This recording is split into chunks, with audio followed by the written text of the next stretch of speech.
प्रिय विद्यार्थियों, आज का टॉपिक है बीए फाइनल ईयर, जिसका टॉपिक है कुटीर उद्योगों का पतन, जो आधुनिक भारत के अंतर्गत आता है। इसको हम कुटीर उद्योगों का पतन या भारत में औद्योगिकरण काल भी कह सकते हैं। और इस प्रकार जब आधुनिक युग में उद्योगों का विकास हुआ तो इसमें कुटीर उद्योगों का पतन अवश्यंभावी था।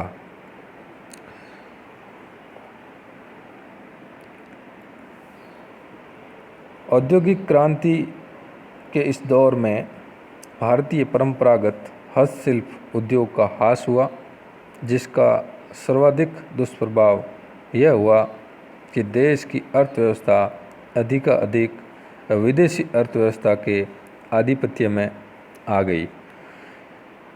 क्योंकि भारत ब्रिटेन का उपनिवेश था, तो यहाँ पर उद्योगों का विकास मतलब ब्रिटेन का विकास था। अमेरिकी अर्थशास्त्री मॉरिस डी मॉरिस के अनुसार औद्योगिक क्रांति के बाद का यह बदलाव अपरिहार्य था। जहां औद्योगिक क्रांति के बाद इंग्लैंड के पतनशील हस्तशिल्प उद्योग बड़े कारखाने और उद्योग धंधों में अपने को खपाकर स्वयं की क्षतिपूर्ति कर ली, वहीं भारत में ऐसा कुछ नहीं हुआ। 1856 से 60 के दशक में भारत में कारखानों का अस्तित्व ही नहीं था।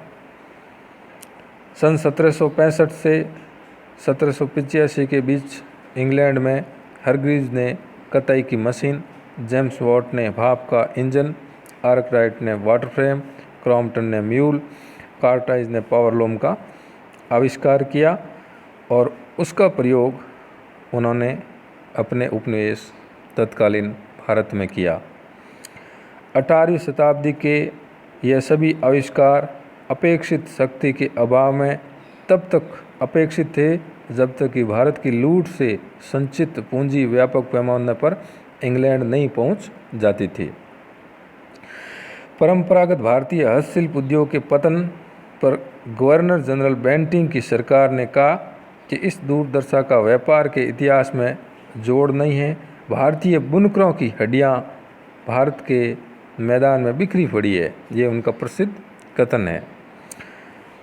भारत में हस्तशिल्प और उद्योगों के पतन ने भारी निर्धनता और बेरोजगारी के और कदम बढ़ाया, अर्थात बेरोजगारी को जन्म दिया। इसलिए 19वीं सदी के अंत तक भारत में आधुनिक आधार पर औद्योगिकरण की आवश्यकता राष्ट्रीय आवश्यकता बन गई थी। कार्ल मार्क्स के अनुसार यह अंग्रेज घुसपैठिया था जिसने भारतीय खड्डी और चरखे को तोड़ दिया। पहले इंग्लैंड ने भारतीय सूती माल को यूरोपीय मंडियों से बाहर किया और फिर भारत में ही सूती माल की मांग थी में सूती माल की बाढ़ ला दी, यानी यहाँ पर सूती वस्त्र को बढ़ावा दिया आधुनिक उद्योगों के बल पर। निष्कर्ष के रूप में कहा जा सकता है कि कंपनी तथा ब्रिटिश पूंजीपतियों ने मिलकर भारतीय हस्तशिल्प उद्योग यानी कुटीर उद्योग को पूर्णतः नष्ट कर दिया। करगा और चरखा, जो पुराने भारतीय समाज की धुरी के रूप में प्रसिद्ध थे, को तोड़ डाला। भारतीय बाजारों को लंकाशायर और मैनचेस्टर में निर्मित कपड़ों से भर दिया।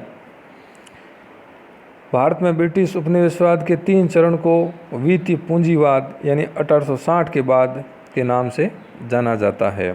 1857 का विद्रोह औपनिवेशिक नीतियों के विरुद्ध भारतीय लोगों, विशेष रूप से किसानों के रोष के सशक्त अभिव्यक्ति थी।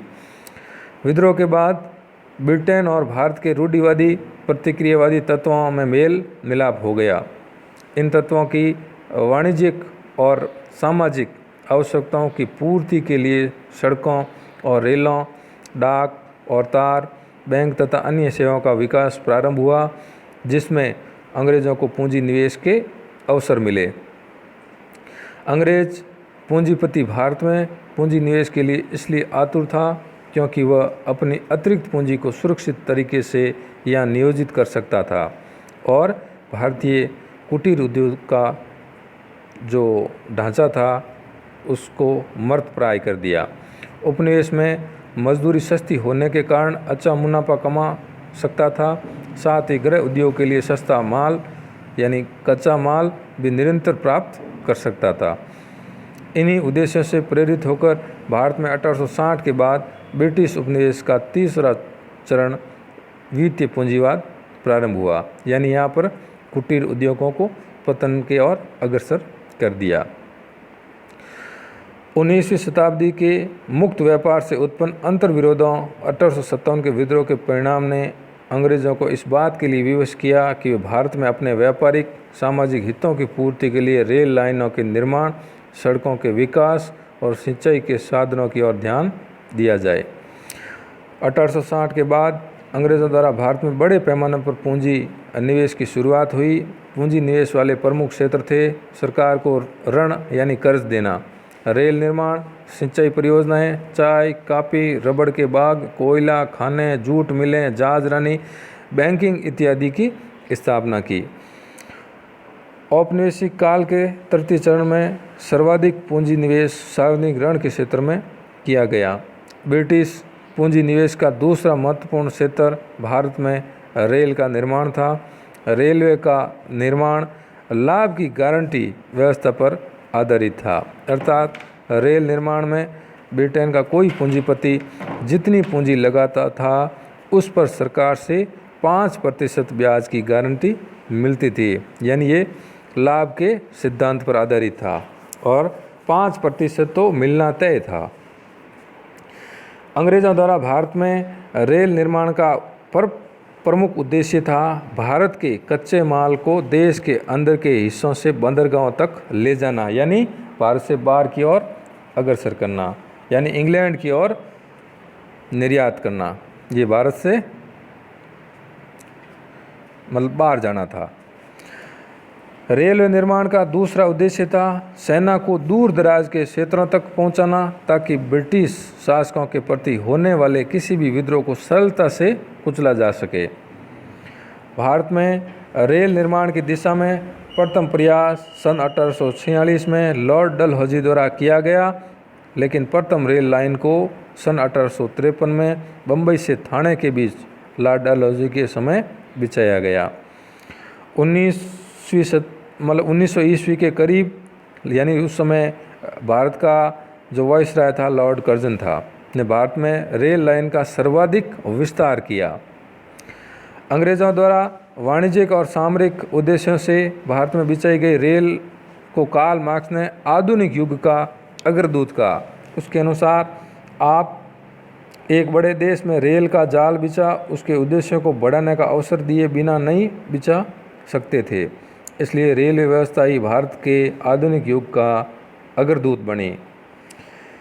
ब्रिटिश औपनिवेशिक काल के तृतीय चरण में भारतीयों द्वारा भी कुछ उद्योगों की ओर उन्मुख हुए, पूंजी लगाई। भारतीय उद्योगों में सूती वस्त्र पहला उद्योग था जिसमें भारतीयों द्वारा पूंजी लगाई गई। इस समय गुजरात और मुंबई का महत्वपूर्ण सूती वस्त्र के केंद्र के रूप में विकसित हुआ। सूती वस्त्र की प्रथम मील 1853 में Bombay spinning and jenny weaving company के नाम से कावसजी भाई नाना भाई यानी कावस डाबर के प्रयासों से स्थापित हुई। 1904-05 ईस्वी तक में कुल करीब 267 कपड़ा मिलें स्थापित हो गई। इस प्रकार भारत में प्रथम लौह इस्पात उद्योग का प्रारंभ जयसिया मार्शल हिट ने मद्रास में किया था। बंगाल के रिसरा नामक स्थान पर भारत की प्रथम जूट मिल 1855 में स्थापित हुई। भारत में प्रथम चीनी व जूट उद्योग 1909 में प्रारंभ किए। बम्बई के सूती वस्त्र धागों का व्यापार जापान की प्रतिक्रिया के कारण पूर्व एशिया से समाप्त हो गया। 1901 ईस्वी में इंपीरियल लेजिस्लेटिव काउंसिल में बजट पर भाषण करते हुए गोपाल कृष्ण गोखले ने धन के निकासी का एक सिद्धांत प्रस्तुत किया था, जिसके प्रवर्तक थे दादा भाई नौरोजी। इस प्रकार भारत के कपड़ा उद्योगों को 20वीं शताब्दी के स्वदेशी आंदोलन को प्रोत्साहित किया।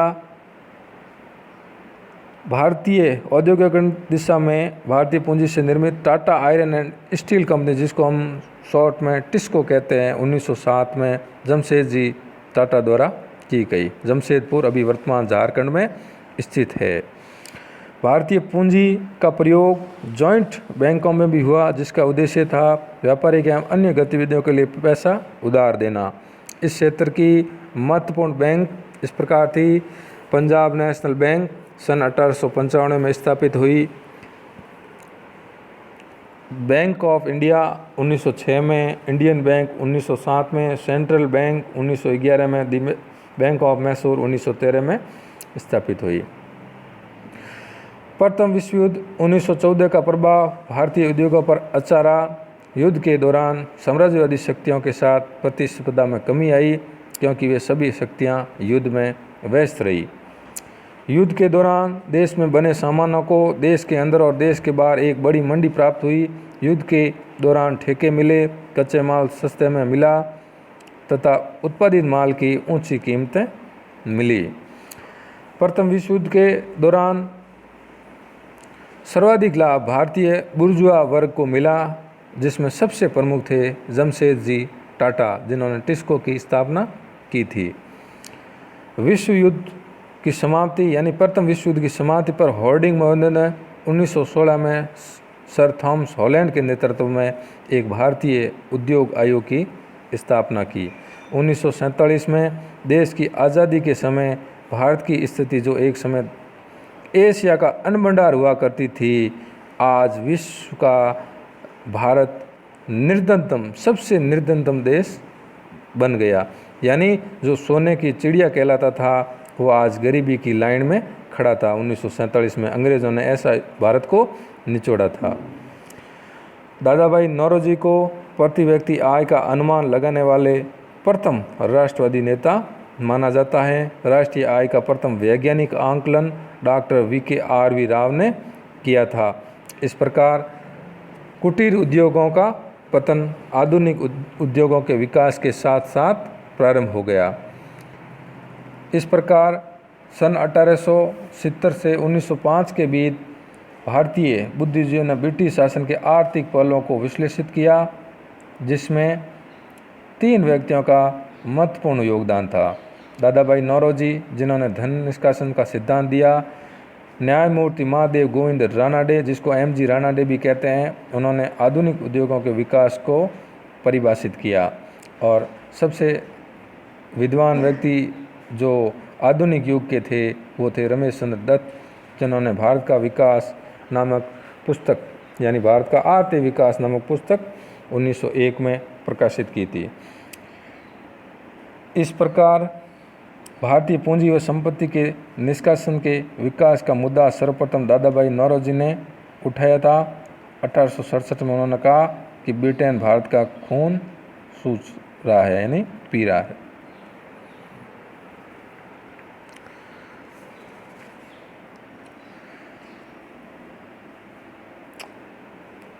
आधुनिक उद्योगों में 2 प्रकार के उद्योग महत्वपूर्ण थे, जिसमें सूती वस्त्र और लौह इस्पात। 19वीं शताब्दी के मध्य में आधुनिक सूती कपड़ा उद्योगों का इतिहास प्रारंभ हुआ। स्थानीय पूंजी ही इस उद्योग का प्रमुख आधार बनी। सर्वप्रथम 1818 में कलकत्ता में एक मिल की स्थापना की, किंतु इस अपवाद को छोड़ यह उद्योग बम्बई क्षेत्र में केंद्रित रहा और बम्बई में पारसजी कावसजी यानी नाना भाई डाबर ने पहला सूती वस्त्र उद्योग का कारखाना स्थापित किया। पटसन का रिसरा सन 1855 में और लौह इस्पात टाटा जमशेदजी ने किया था। इस प्रकार कुटीर उद्योगों का स्थान आधुनिक उद्योगों ने ले लिया और कुटीर उद्योगों का लगभग पतन हो गया। अनेक व्यक्ति बेरोजगार हो गए, क्योंकि जो आधुनिक उद्योगों में माल उत्पादित होता था वो कुटीर उद्योगों से कई गुना बेहतर था और बहुत जल्दी तैयार हो जाता था।